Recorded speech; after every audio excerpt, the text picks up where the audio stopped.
Welcome to It's Not What You Think, episode 31, recorded on November 16th, 2021. Lama Tulku Sherdor began studying Buddhist meditation in his late teens, and over the years he was fortunate to study with great Buddhist masters, including His Holiness Dilgo Khyentse Rinpoche and his first root teacher, Tulku Urgyen Rinpoche, and so many others. He was also a direct student and translator for Orgyen Kusum Lingpa for the last 12 years of Kusum Lingpa's life. Lama Tulku Sherdor completed a 3+ year Lama retreat and a year-long solitary retreat. I was lucky enough to hear about his experiences with these great Lamas and what it's like to be in retreat for such a long period of time. Tulku Sherdor also worked as an attorney for several top law firms in the US, representing Fortune 500 companies as well as many high-powered, wealthy individuals. He's a renowned scholar, a teacher, and an interpreter of Tibetan Buddhist teachings into English. I hope that you will be inspired by him as I was. It's Not What You Think podcast is available on YouTube and Spotify, so please like, comment, share, or subscribe. That support is very important to us and enough to continue to allow us to produce this show. Our interviews are with people who may have opinions different from yours or mine, so while we keep an open mind, just remember, it's not what you think. Welcome, Tashi Delek, to the podcast. It's Not What You Think. Thanks so much for joining me. So how was your week? And I like to call it week number 743,000 in the pandemic. I haven't kept such close track, but for me personally, not much has changed because I entered into more of a solitary retreat phase about 4 years ago. So once the quarantine started, there was literally no change in my lifestyle. It affected my family a little bit, but now that it's loosening, I'm also loosening. So it's quite fine. Good. I'm glad to hear that.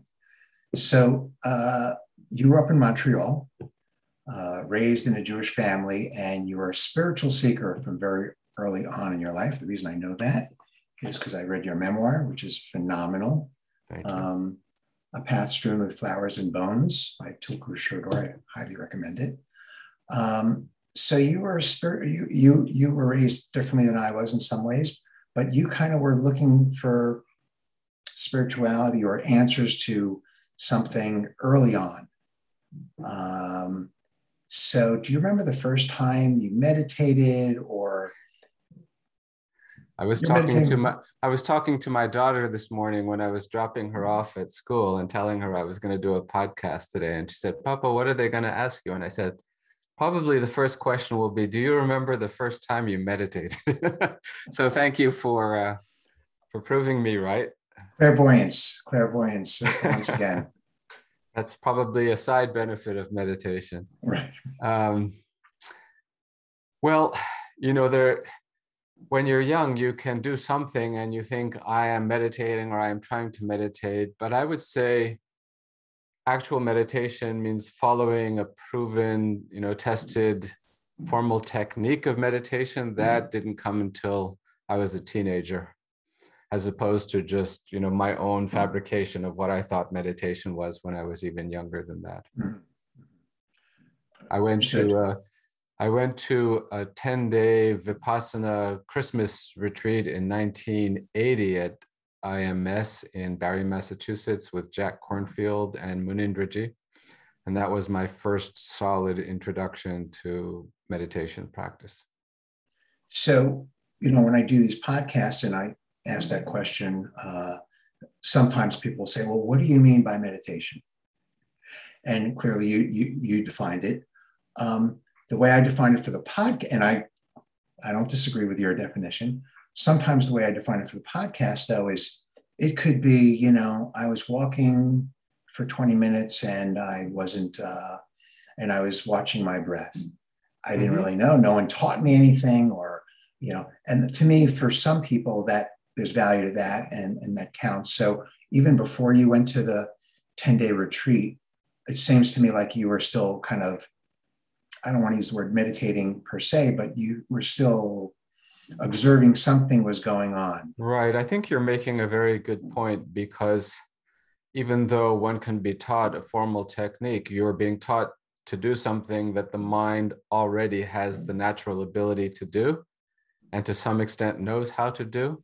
So yes, you can just be walking in nature, observing things very clearly without distraction, or paying attention to sensations, thoughts, emotions, breath, any of those things. And in those moments, you are meditating, whether you call it that or not, free of distraction, free of grasping, free of all of those kinds of negative mental factors. It's meditation. So you're right. Yeah.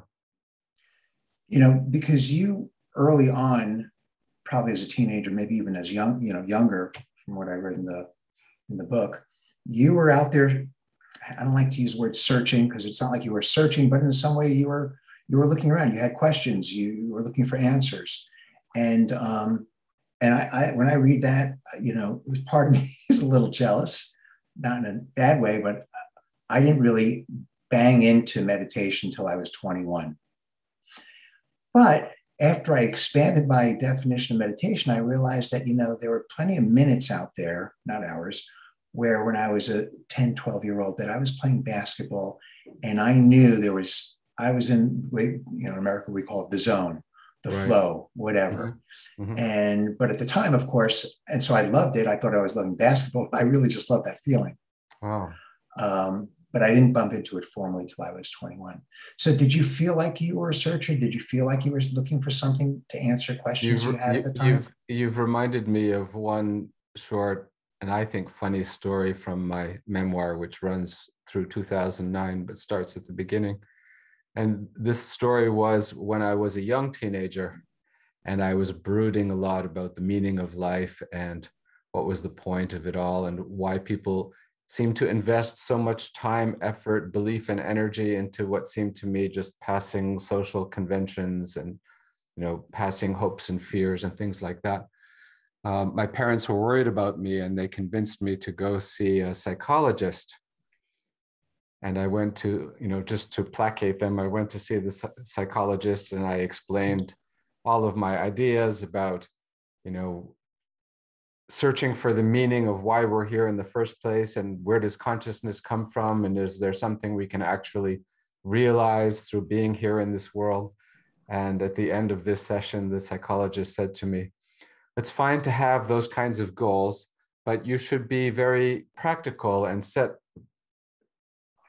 limits and boundaries. So you can say to yourself, well, I will search for the meaning of life for, let's say, 1 year or 2 years. And if I haven't accomplished it by then I'll start to reevaluate and look for other goals and other things to do." And I said, "Thank you very much for that very practical advice." And I left, and I never went back to speak to that person again. Yeah, so I remember that story. And what occurred to me is what she, I believe was a female therapist. Yeah. What that therapist is used to doing is, Mom, Dad, I really want to do acting. I want to go to New York and do acting. Oh, acting. And the therapist will say, "Okay, that's great. Do it for 1 or 2 years." If so, yeah. But your quest is slightly larger than that, shall we say? I think from a very, very young age, maybe 4 or 5 years old, I had a strong awareness of the fact that my awareness seems to be over here and your awareness seems to be somewhere else, and how that could come about. That there is a sense of me being over here and you have your own sense of you being over there. How does that come about? Just through combinations of genes and things like that. There didn't seem like a very adequate explanation. And so that nagged at me from a very young age.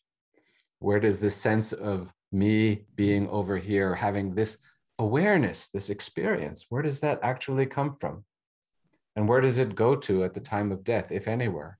So I think that question has always guided me through all of my explorations and all of my study and practice, throughout my life. Well, you picked the right religion for that question. Yes, or it picked me, yes. Yeah, right. So then, in Nepal, in 1981, you were introduced to Tulku Urgyen Rinpoche, your first root teacher, root teacher, as we say in the Tibetan Buddhist lineage. Right. Can you tell us how you met him and what it was like to be around him? I can say a little bit. In 1981, I was a student at the Experiment in International Living, exchange program, junior year abroad from Vassar College, Right. fall of 1981, with 20 or so other students from liberal arts colleges all around the US. We went as a group to Nepal. And I was interested in studying hermeneutics, and specifically studying how the culture and the environment informed people's faith and practice of Buddhism in a native environment. That's why I chose to go to Nepal. But I really didn't know anything about Tibetans or Tibetan Buddhism per se. My background had just been Vipassana to that point. And I was wandering through one Tibetan neighborhood called Bodhanath outside Kathmandu, which was very rural and very simple, very primitive in those days. And there was one restaurant that people hung out at called the Beer Restaurant. And in the Beer Restaurant, on the little bulletin board, was a mimeograph, like those old, where you spin the paper around on the blue ink. There was a mimeograph sheet that said, Chökyi Nyima Rinpoche will be giving a course for Western people with English translation at we called the White Gompa, the White Monastery. So whenever I was free from classes, I went to that course, which was just, 5 or 10 people sitting in Rinpoche's audience room. It wasn't a big production in those days. And the end of the course was the group going up to Nagi Gompa on the northern slopes of the Kathmandu Valley, the monastery, the nunnery where his Rinpoche's father, Tulku Urgyen Rinpoche, was staying in semi-retreat all the time, and go to see him and receive a teaching from him. So we went up on this auspicious Guru Rinpoche day, climbed up to the mountain. There was no road then, we had to walk up. And all sitting in the little temple. There's no light, no electricity, no running water, very primitive, very simple. But because it was Guru Rinpoche Day, the 10th of the Tibetan lunar month, then all kinds of people were walking up from all over Kathmandu in their nicest clothes and gathering and having picnics and waiting to see Rinpoche. It was a very special day for them, like church on Sunday, I suppose, but more so. And so we all went into the temple and crowded together. And then after about an hour, Tulku Urgyen came in and sat down and started teaching. And immediately he gave pointing out instructions on the nature of mind, which was very evocative, very powerful, very direct. And after his teaching, I requested permission to stay behind and do my own personal meditation retreat. And they had no facilities at all in those days. So I just slept on the benches inside the little temple and wrapped myself in a blanket to keep warm. And one of the nuns was charged with bringing me a little bit of food. And I was just kind of minding my own business, doing my Vipassana style meditation, walking, eating, watching, thinking, breathing, all that kind of very basic but powerful meditation. And I kept getting invited by one lady who was staying there to go see Tulku Urgyen Rinpoche. And I kept saying, no, I don't need to bother him. But she became more and more insistent. So finally, I agreed just to, get along, let's say. And so I went up to see him, and the rest is history. You can read about it in the book. Yeah, for sure. What I also find interesting, but before you went to Vassar, did you know that they had this program? No.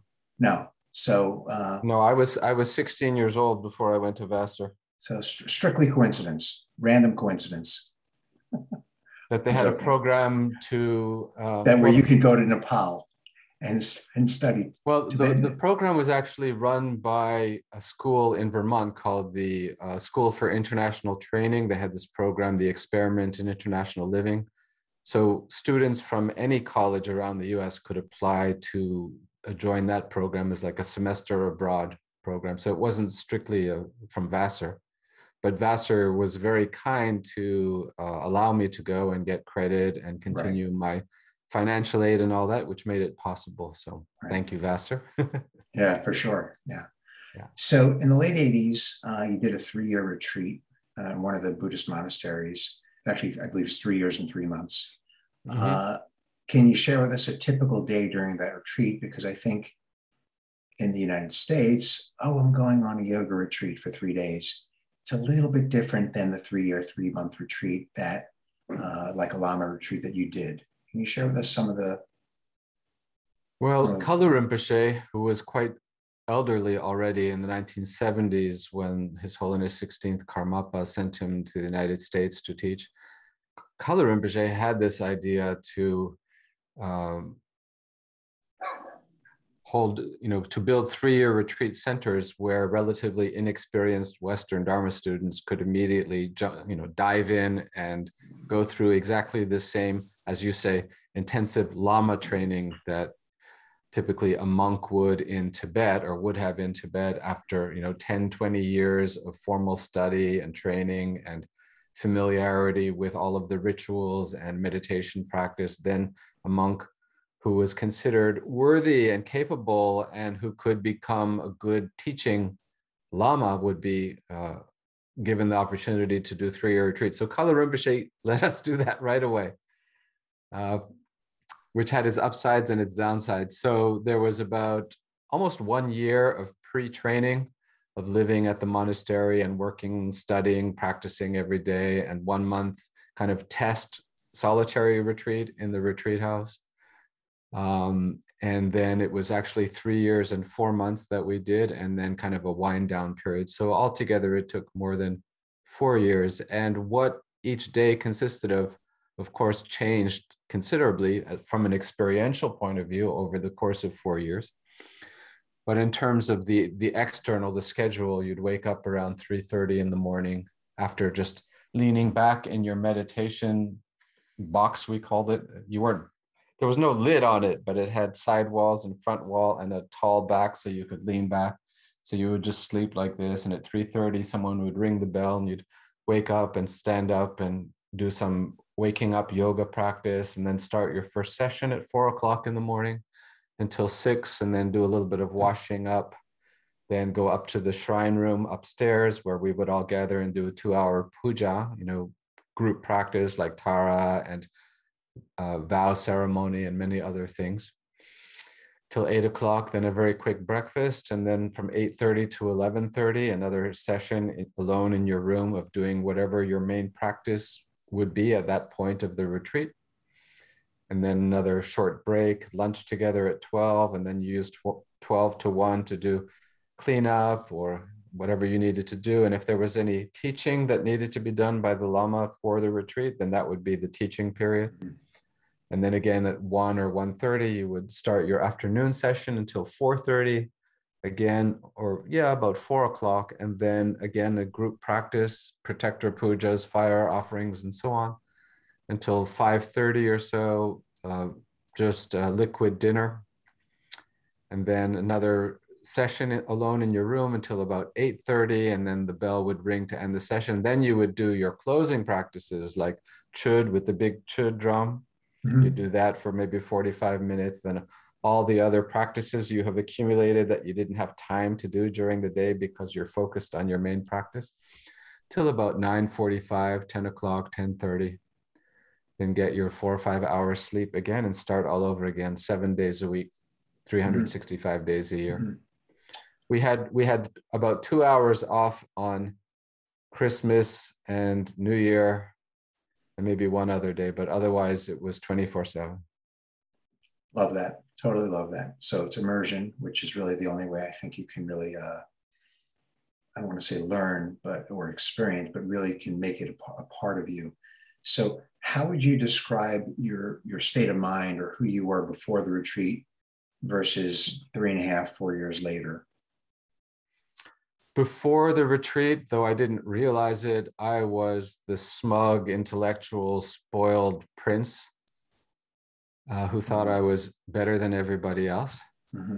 I was very quickly disabused of that notion by the difficulty of the experience of going through the retreat, all of the emotional upheavals, psychological challenges, physical challenges.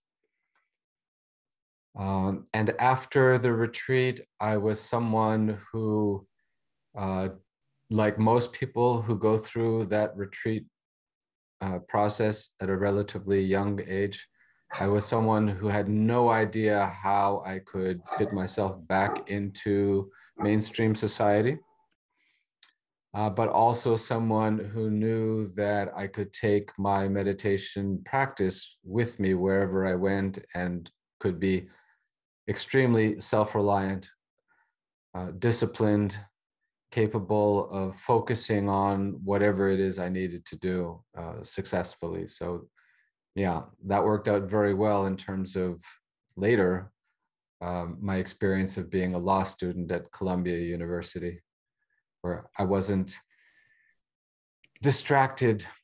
I was able to just focus comfortably on being a very successful law student. So after the retreat, as I recall, you were literally dropped back into Western culture.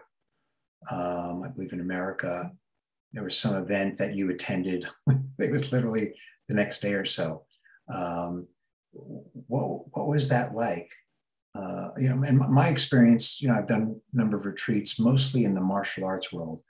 And I just remember coming out of these, weeks of training, 24/7, and you come back into the world and you feel like you're visiting from Mars. That's right.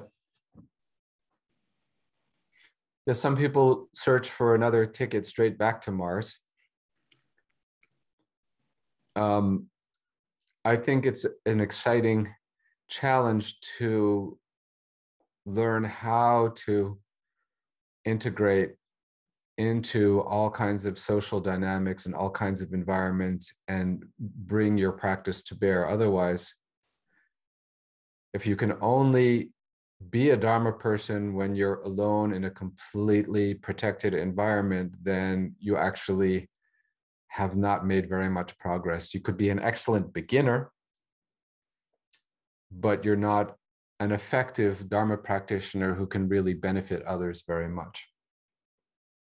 So, yes, it's unsettling, it's challenging, but life is like that for everyone, right? Mm-hmm. Yeah, it reminds me of the story of the guy, and I'm sure there's different flavors of the story, but the monk who has an anger management problem, and his teacher tells him to go up to the monastery to go meditate. So, and he does. He does that for a year or two, and then on his way down, he bumps into like a shepherd with his goats, and one of the goats kicks a rock up and hits him, and he loses his temper, loses his anger. And he goes, "Oh, got to go back up to the monastery again, another 2 years." The story goes on and on. But that's, I think, very similar thing, or I think as Lama Lanang says, when the weather is good, when the weather is sunny and the food is good, everyone's a good Buddhist practitioner. Right. I did a 10-day Vipassana retreat in Bodh Gaya in 1983 with an excellent teacher named Christopher Titmuss, who was British. And he would say, "Any fool can sail a silent sea." Absolutely. Very, very well said. So you spent a lot of years traveling back and forth to Nepal. I'm having a little trouble hearing you over the yapping. Are those your dogs, by the way? I meant to ask you about that. No, I don't have any dogs here. I'm joking. Yeah, see, our dogs are very highly trained. The moment that they see me sitting in front of the microphone, they say, "Oh, now that must mean it's time to bark." Don't worry, they're going to stop in about 5 hours. I think they're almost stopping now. So anyways, yeah, there we go. They're winding down. So you spent a lot of years traveling back and forth to Nepal, other countries, meeting, studying, translating for many great masters. And one of the people that stood out incredibly for me was Dilgo Khyentse Rinpoche. Can you tell people watching this a little bit about this great man, what it was like to be around him? I remember one time I went up to see my teacher, Tulku Urgyen Rinpoche, again at Nagi Gompa, and at that point he was living in like a little room that was built separately up on the roof of the monastery. So he had a nice just view out from his window, and it was very quiet. It wasn't kind of inside where everything was going on. And I had to wait outside for quite a while because many people would come to see him. And finally I was admitted, and, you know, a little bit of preliminary chit chat. And he said, you know, there's a really great Lama down in Boda named Dilgo Khyentse Rinpoche. You should just be going to ask him for teachings. Why are you coming to me? And I said, I have a perfect teacher right here, so I have no need to do that. And he kind of chuckled. But he meant it very sincerely. He wasn't trying to get rid of me.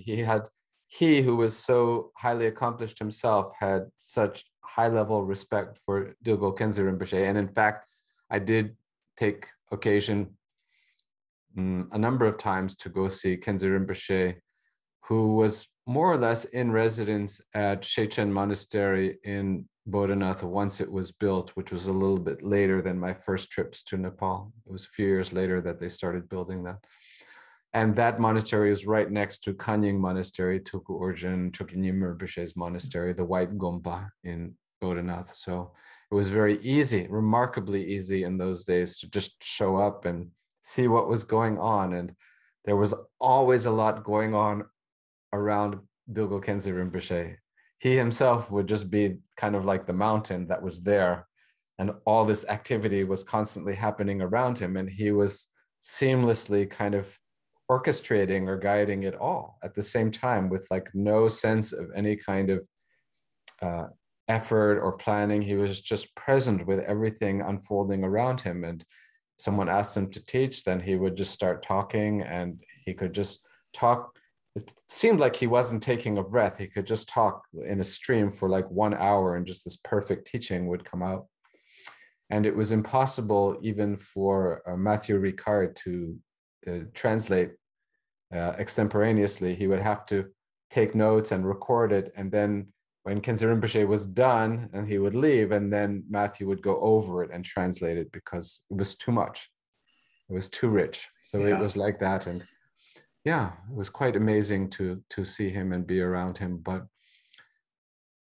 he wasn't one of my principal teachers, but he was certainly an extremely impressive teacher, extremely impressive. From what I've read, and I've watched a lot of videos about him where the energy really comes through, it's almost when he was teaching, he just had so much to get out. He didn't even want to like take a long breath. He just like wanted to keep, you know, like a fountain was coming out of him, all this knowledge. It was like that, yeah. The other thing that occurred to me is when you said back then it was easy. I mean, and of course I'm reading your book, and every 5 or 10 pages you're meeting someone else who's, you know, known as one of the great beings of the world. And you're right, back then, you know, you could just, I'm just going to go up there and get a teaching from so-and-so, or a teaching from so-and-so. And we don't have that now. But on the other hand, we do have a lot more access to all kinds of teachers. Maybe not like I can go see the Dalai Lama tomorrow, but nevertheless, very different, I think, back in those days. We are fortunate that we can do a very quick search on Google, on the internet, and listen to as many hours of teaching on video by the Dalai Lama as we please. It's amazing, or many other great lamas. However, there is no substitute for being physically present in the same place at the same time with your teacher. There is no substitute. Something cannot be conveyed across the electronic medium through two-dimensional screens. It's not possible. Yeah, makes sense. So, and then finally, 1998, your teacher at that time was Orgyen Kusum Lingpa. Yes. And he informed you that, or asked you, I think, did you know that you were a tulku? I forget how you phrased it in the book. He said, you're a tulku, right? When we were alone, yes. Mm-hmm. Right. So for people that are watching that don't know what that word means, can you explain that, as well as what you're thinking of it from your personal perspective on how you view that question when he asked you? Tulku means you've been there and done that, in the sense that shortly after you're born, you remember to ask yourself why you're here in the first place, as I did. Tulku means you carry a responsibility to continue to develop your wisdom and skillful means for as long as your consciousness continues. And it's such a deeply held vow and commitment, informed by all the practice you do, that it's not even necessarily a conscious thought. It's just a drive or an imperative you have at the very core of your being. Of course, it has all of the social and cultural kind of dress up and paraphernalia in Tibetan society, but I don't see that as at all the important part of Tulku. Tulku means emanation or reincarnation. And yes, even long before Kusum Lingpa asked me that question, I had been presented to other lamas as a candidate likely to be a Tulku because of my inclinations and my drive and my spiritual inquisitiveness, determination. Yeah, so that's what I think about it.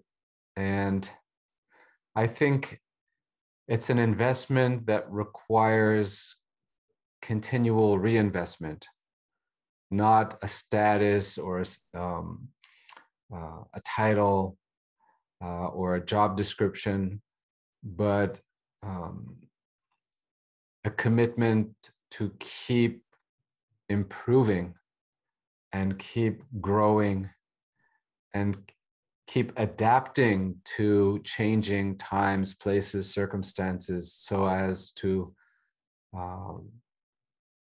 be of the greatest possible benefit to oneself, as one will unfold, karmically in the future, and to everyone connected with you, to the tradition of Dharma itself. Yeah, that's what I think.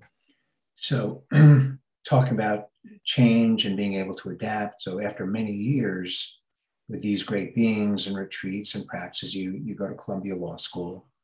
And given how strongly you were immersed in Tibetan Buddhist study, why did you consider that path versus, let's say, teaching or being a professor or being a Lama for that matter? Well, I was a Lama already, and I had been doing some teaching. But what I felt, given the environment around me and the conditions around me, was that I needed to develop the capacity to stand on my own feet in this culture, in this world, and not be dependent upon other people to take care of me and support me, finance me, feed me. So at that point in my life, I felt it was very important to build a foundation for taking care of myself and those around me in my life, rather than use Dharma as a pretext for other people to take care of me. So that was really what motivated that. And nowadays, you see many young tulkus doing exactly that, kind of stepping away from the trappings and the role within a monastery to kind of explore and discover where they really fit in the world as it is now, and not just the very well-defined structure of the monastic institution or the Dharma institution. So that's kind of what I meant about adapting to different conditions and different situations. I see the role of a tulku as being someone who shows the way, someone who leads the way, someone who is a trailblazer in a way, because being a tulku, being a Dharma teacher, being a guide and comforter for others in America simply can't be the same thing as it was 100 or 500 years ago in Tibet, or as it is in Nepal, or as it is anywhere else. It's really about the people who are here and speaking their language, explaining about how mind works, how emotions can help or harm us explaining it to people based in their own worldview and their own experience in a way that can really strike a chord with them. And I think one of the books that I think you have with you now, in the Entering the Great Expanse, I tried to do that. And even in the second part of the book you mentioned, the Flowers and Bones, there's just a set of reflections that are really meant to share my learning and my experience with a kind of wider audience of people. So before I ask the next question as a follow-up, I will say, because you mentioned it, you reminded me. So yeah, the two books that I'm sure you've written more, but the two books that I read, A Path Strewn with Flowers and Bones, and then the other one, Entering the Great Expanse. If someone is remotely interested in Tibetan Buddhism or already has a practice, what I found about these books were they were just brutally honest and direct. And I like that. So not that you need me to like it, but you didn't like take 12 pages to make your point. You said, no, this is how, and I'll ask you more about those books. So I'm going to put them in the description to the podcast as well, because I think they were just amazing, especially if you're interested in Tibetan Buddhism. If you're not, and you're interested in spirituality, then I think, Flowers and Bones is a great book. But once you get into the Tibetan Buddhism world, then the other one, Entering the Great Expanse, to me was invaluable. And I've been practicing for a while. Okay. Sorry about that commercial. No problem. I just want to mention, though, since we're on the topic, that my most recent book is called Crumbs from a Parrot's Beak. Okay. And it has a nice cartoon image of me on the cover, sitting in front of a cave with a parrot over my shoulder. That's the most recent book. So it's about 10, 12 years after Flowers and Bones. And it has 200 short, very pithy, direct, experience-based teachings that I feel are useful to anyone who's exploring or has even spent a lifetime exploring the spiritual path, Buddhism or other.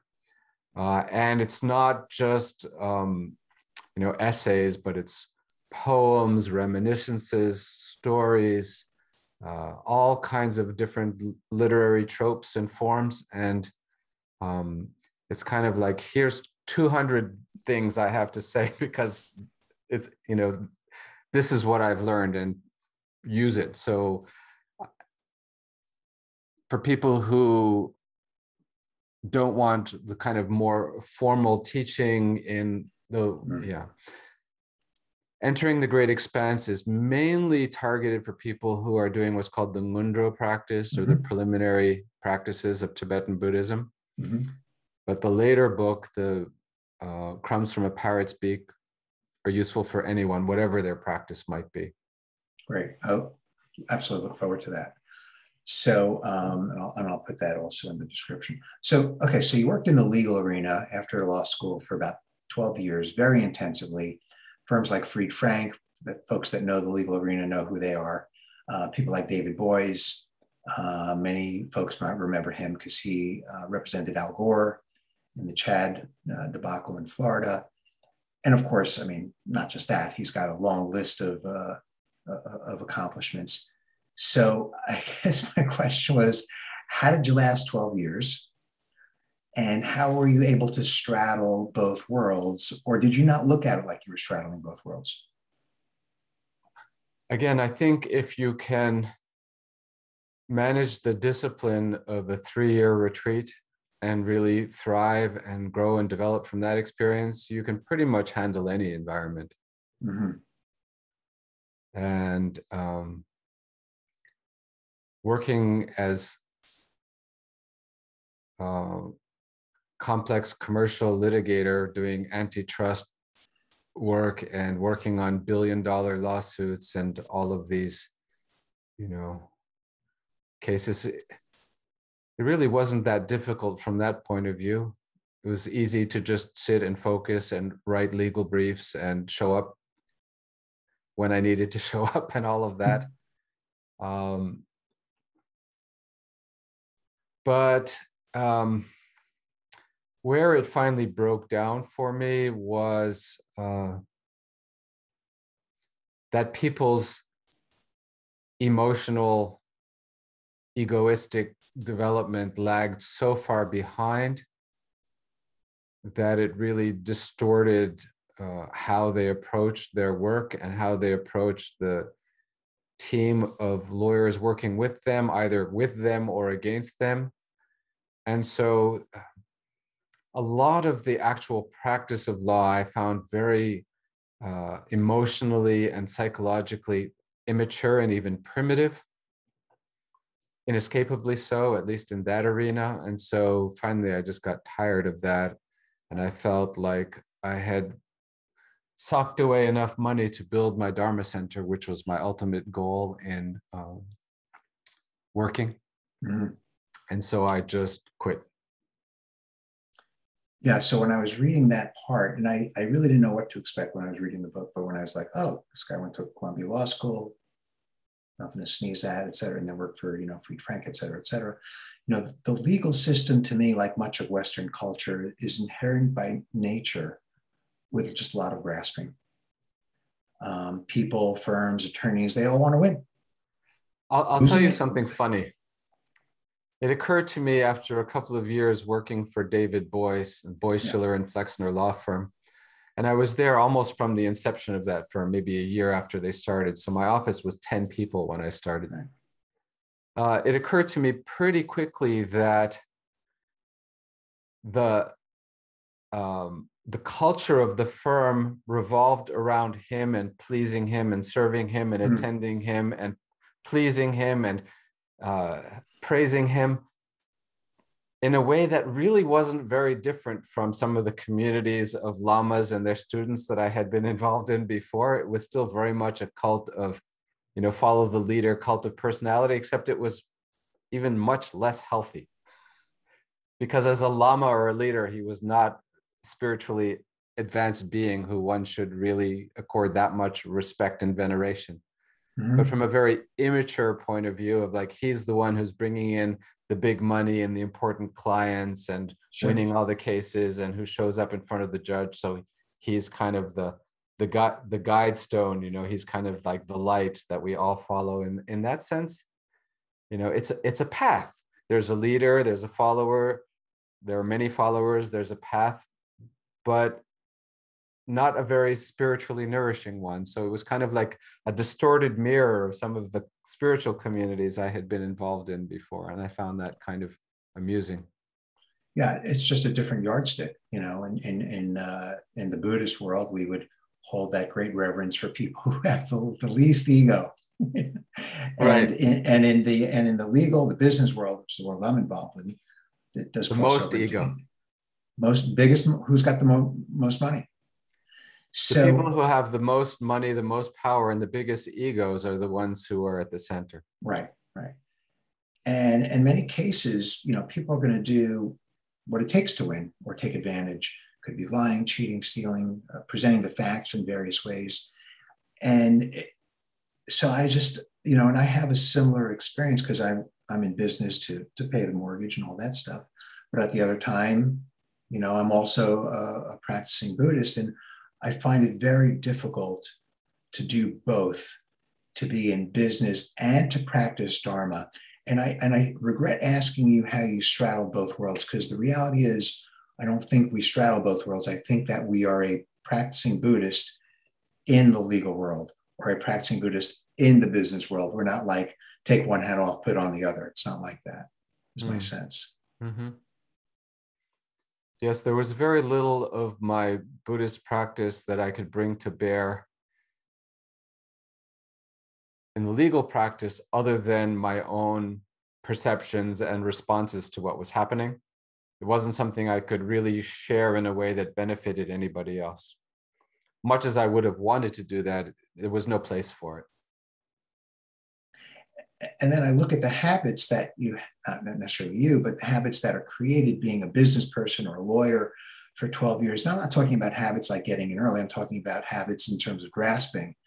And I guess what I'm trying to say is, when you live in the world of grasping people, a grasping environment, it's very difficult to not, oh yeah, that's how we eat. That's when in Rome, do as the Romans do. You're absolutely right. And I had that experience. And what I took away from that was, uh, how to say this? There is a flavor, a density, like an underwater quality of being in an environment of intense grasping and ambition and competition and all of that pride, jealousy. And it will always find a way to cut through to and spark any trace of those tendencies within yourself. It's unavoidable. So on the one hand, it's very dangerous, but on the other hand, it's an incredible practice opportunity, because you have to remind yourself as a practitioner that observing, unearthing, and purifying those tendencies is exactly what you need to be doing. You can put yourself too much at risk and then you have to withdraw. But in small measure, to the extent you can control your exposure level, like to radiation, Yeah. we're in the vicinity of Chernobyl, Yeah. then you have to build up your capacity to be around that and to maintain your perspective, your equanimity, your composure, your compassion, your loving kindness, as all of these things are happening around you, because that's how you progress on the spiritual path. That is what you have to do. It's difficult, but it's what you have to do. Yeah. If you're gonna learn how to fight, then you have to get into a fight. Otherwise, let's say you become a lama and you're supposed to teach other people the Dharma, right? All those people have negative tendencies, bad, traumas in their past, emotions, things, blind spots, things that they don't want to deal with, sensitive points. How are you going to teach anybody if you have no skillful ability to maintain your presence, your kindness, your wisdom, your skill, when faced with people who have much less of all of, a nascent level of all of those qualities? It's the job. So whether it's technically a Dharma student or it's technically not a Dharma student, the job is the same, really, when it comes to working with other people and working with difficult situations. Yeah, I have a quote here. Tell me if it sounds familiar. It's from your book. Bodhicitta is a crucible because it can accommodate and refine into useful allies all of the base forces and challenges confronting us. Suffering is the raw material, the sewage, love that pours into the vessel of our lives unbidden. It can never be avoided in a thoroughgoing and lasting way. Suffering is the most reliable resource at our disposal. Sound familiar? Does sound familiar. I just wish it weren't true. Everybody wishes it weren't true, of course. I don't want to get into my background too much, but I just remember growing up, and my father's a rabbi, and a lot of rabbis in the family, and I wanted to be a rabbi. Conservative or? Conservative, but religious. So, and I remember, my mother saying, no, you don't want to do that, because she saw all the aggravation that can go on in that kind of role. So instead, she, in a subtle and not so subtle way, directed me to business, where the goal of business is making money, of course, and profitability and all that stuff. And so that habit, that grasping, becomes such a strong part of you. It's very difficult to unpeel, unwind that, and create, we'll call it new habits, or let's just say getting rid of that old habit of grasping, because it's just so inculcated. You're so immersed in it. I have found that people who strive very hard to be successful at business, whether it's the business of practice of law or any other business, like all of the clients we had, who work so hard at it and finally reach a level where they feel both successful and always threatened, like their position, their status, their income is always facing one sort of threat or another. I find that those people have the most grasping and the most difficulty letting go and actually being generous, because they feel, I went through so much and I endured so much and I competed so much, I struggled, I sacrificed so much to get to where I am now. Why should I just give it away to somebody else? And that to me is one of the most poisonous aspects of that mindset. The people who now have reached a level where they can benefit others also have the least inclination to do so, because they were so focused on themselves and their own achievement, their own success, often at the expense of others, that the thought of actually using all their resources, using their position in life to help others, now that they have the capacity to do that, doesn't occur to them. It's the last thing they want to do. So someone like Dave, sorry to pick on David Boyce, he probably will never see this, but I read an article a year or two ago, given how successful he has been, how much money he has, he's bought, vineyards, and he's invested in a film company, all of these kinds of vanity projects, probably millions, tens of millions of dollars, just wasted.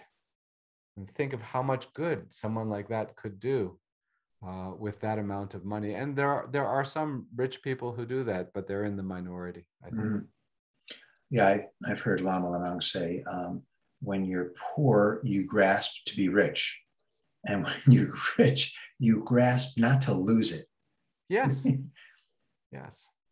So and it's you lose it anyway, sooner or later. So all that grasping never pays off. Right. And it's reminiscent of the God realms, which is, my favorite example of the God realms is, where they don't feel suffering until they take a big fall, and then, suffering is huge. My favorite example of that is our former president, Donald Trump. When you fall big. So anyways, so you were fortunate enough to meet and be of assistance and a student of Orgyen Kusum Lingpa. And I've heard a lot of stories about him, and I was thrilled to read, especially your rendition of his last few months in that lifetime. An amazing being, only thinking of others, didn't really care what anyone thought of him. His mission was to help sentient beings reduce their suffering, and a bit of a renegade along the way. And I was, like I said, I was very moved by your description of how he passed away. So can you describe for folks that are watching, either those who are Tibetan Buddhist or not, what was he like, and what was your relationship like with your teacher? And what I find interesting about that is because you came from a background that's, we'll call it highly structured and highly methodical and highly logical. And here you meet this guy who is really comes from another perspective, shall we say. No, I really can't even begin to summarize here. It's tough, not tough, but it's just so, it's from another world in a sense, hard to describe it. Although, like I said, I think the 10, 12 pages you did at the end of your book was just phenomenal in well, getting that point across. The new book does have a number of stories about him and relating to him. And the Flowers and Bones, of course, has many chapters of my experiences working with him and learning from him, and what that kind of, let's call it postgraduate education, field training was like, apprenticeship. But I think the main thing I would say is that I learned from him in the most powerful way that as much as you can possibly invest in your personal direct relationship with your teacher, that is how much you will get out of it. And that is something that very few Western people, in my experience, have learned, have had the opportunity to learn. And so all of the challenges, all of the difficulties, all of the unusual circumstances I found myself in working so closely with him for so long, I have only gratitude and appreciation for all of it, because all of it has paid off in whatever skills and qualities I have developed out of that experience. So that I can, at least in a small way, pay his kindness forward, and in my own much more limited way, serve the Dharma and serve beings and honor his memory in that way. Mhm. Yeah, and I'm sure he would have been thrilled to see that, and he did see that. He did, help in some way to create.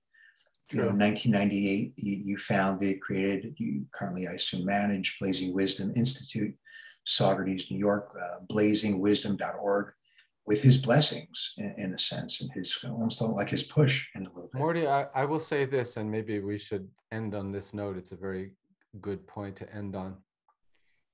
Even now, 12, 13 years after his passing, if there's anything I think of doing, any Dharma project or activity or teaching, I only ask myself, what would my teacher Lama Sang think of this? Would this make him happy? Would he be happy that I'm doing this? And if the answer immediately is yes, and I see his happy face in my mind in that moment, then I'm done. The decision is made. I have no question. I don't care what anybody else says. It's easy to do, hard to do, undoable, doesn't matter. Any project I have taken on, any next level of activity I have, taken the risk of engaging in, it's always been preceded by that one question and only that question. And even when people around me would say, oh, you can't do that, or it's too difficult to do that, it never stopped me. Mm-hmm. And so far, that very simple litmus test has always guided me very well. Beautiful, beautiful guidepost, for sure. So thank you. Many, many thanks for taking time out from your day to share your life with us. I'm thrilled to meet you. I'm sure that when people watch, they will be inspired. May the life of the Lama, the crown jewel of the doctrine, be firm. And I would like to dedicate any merit from today's podcast, of course, to the enlightenment of all sentient beings. Thank you so much. Very beautiful. Okay. Nice meeting you. Thank you. Have a great day. Take care. Bye-bye. Take care. Bye. I hope you enjoyed our talk with Lama Tulku Sherdor. Please like, comment, share, and subscribe to the It's Not What You Think podcast. That really helps us to continue to produce these episodes and invite other guests from around the world. If you have any questions, comments, or concerns, or would like to hear any specific guests on the podcast, please share my email, mortylevine@gmail.com, or visit mortylevine.com. Remember, it's not what you think.